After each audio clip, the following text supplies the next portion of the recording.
The Hinterkaifeck murders took place on the evening of March 31st, 1922, at a small Bavarian farmstead near Munich, Germany.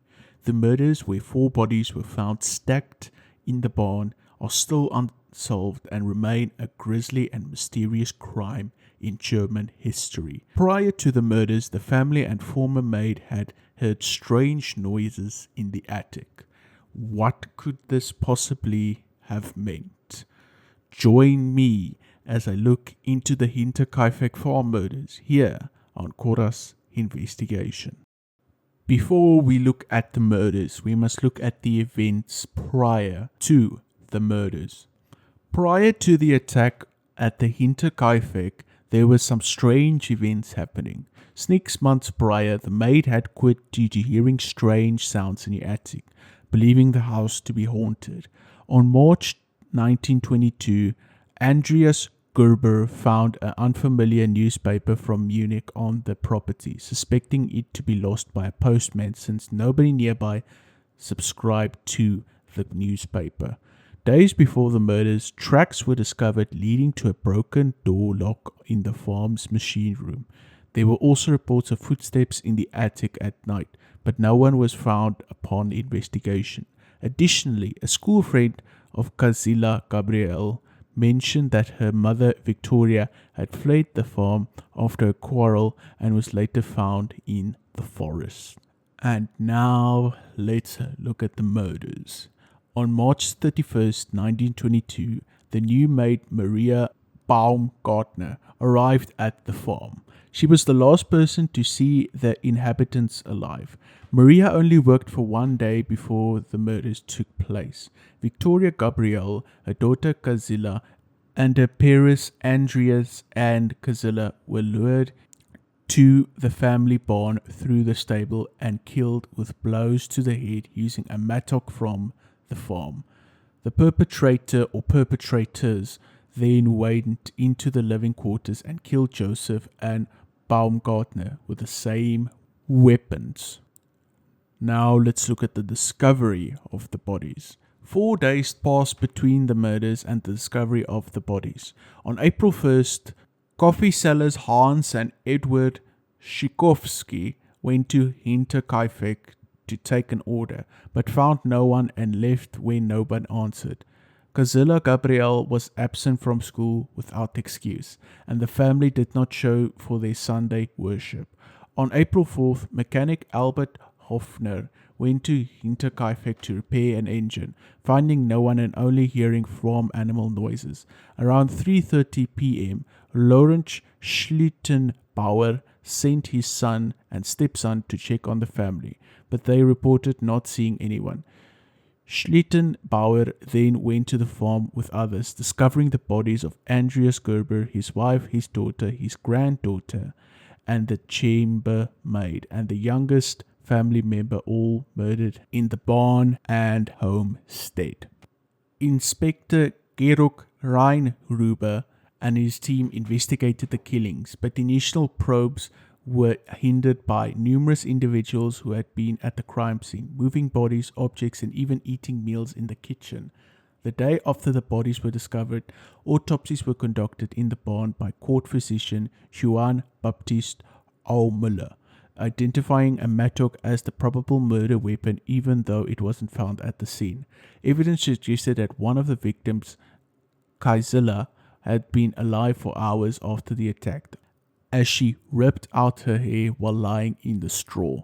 The skulls were sent to Munich for further examination. Initially suspecting robbery, the police interrogated various individuals but discarded this theory after finding money in the house. With no clear motive, the police compiled a list of suspects, leading to repeated arrests with no murderer ever found, resulting in the case being closed in 1955. The last interrogations happened in 1986 before Detective Chief Superintendent Konrad Müller retired. The victims in the Hinterkaifeck murder case may have been lured into the barn by noises coming from the stable. However, it was found that screams from the barn could not be heard in the living area. 3 days before the bodies were discovered, a man named Michael Pluck noticed that the oven at the farm had been heated by someone, and when he was approached by a person in the lantern, he was blinded and hurried on his way. The smoke from the fireplace also had a foul smell that night. A farmer named Simon Reislander saw two mysterious figures near the forest who turned away when they noticed him, leading to him think that they have been connected to the murders. In another incident, a stranger confessed to being the murderer before running into the woods, but he was never identified. And now we get into the suspects. First, Carl Gabriel.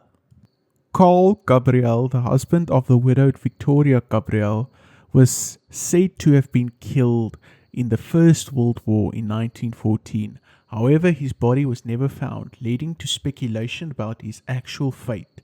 Victoria gave birth to their son Joseph, while Carl was presumed dead. Rumors circulated that Joseph was the result of an incestuous relationship between Victoria and her father Andreas, which was confirmed in court. After the Second World War, some war captives claimed to have been released by a German-speaking Soviet officer who could have been the Hinterkaifeck murderer. There were also reports that this Soviet officer might have been Carl Gabriel, as witnesses said he wanted to go to Russia despite his reported death. And now we go to the second and the most popular suspect among researchers who believe this was the man who killed in the Hinterkaifeck murder scene. Ladies and gentlemen, Lawrence Schlittenbauer.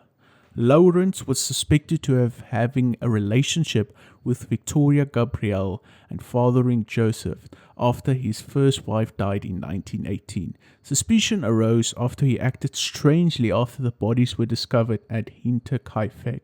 Schlittenbauer and his friends had to break into the barn where the bodies were found, but he unlocked the house with a missing key and went inside alone. He claimed he was looking for his son Joseph. Schlittenbauer disturbed the bodies at the scene, raising further suspicion. Locals believed he knew details only the killer would know based on the strange comments. In 1925, a teacher found Schlittenbauer visiting the demolished Hinterkaifeck. We mentioned the ground being too frozen for burial, suggesting he had knowledge of the murders.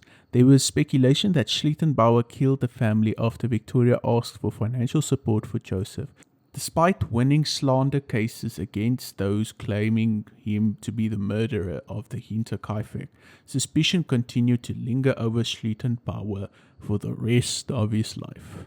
Now we get into the second most popular suspect among people that research this case, Albert Hofner.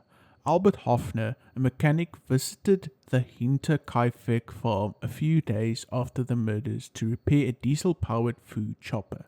His actions and knowledge surrounding the killings have raised suspicion. Hofner arrived at the farm at 9 a.m. and worked until 2 p.m. and found it eerily quiet but saw signs of life like livestock and smoke from the chimney. Despite knocking and searching, he found no one present. Hofner's visit coincided with the time the murders were undiscovered, leading some to question his failure to raise alarm sooner. Speculation arose about his possible involvement due to his behavior and actions at the farm. However, there is no direct evidence connecting Hofner to the murders, and his pragmatic approach to completing the repair may indicate innocence. It is possible that Hofner was an unwitting witness to the aftermath of the murders, unaware of the sinister events unfolding around him, or he didn't want to alert everyone of his presence because maybe he wanted to kill them in that time frame. But who knows? With no direct evidence, we can only speculate. And so concludes the Hinterkaifeck farm murders, a case in German history which has been surrounded with mystery and a load of suspects. And unfortunately, due to it being over 100 years after the murder has taken place, it is most likely that this case will remain unsolved. So yeah, ladies and gentlemen, this is another German video that I did, and yes, I enjoyed pronouncing the names. It has taken me a while to get used to them, but I'm used to them, so pass me that citizenship, please. But I'm just kidding. But anyways, thank you so much for watching. Hope you guys enjoy it. Have a good one. Peace and cheers.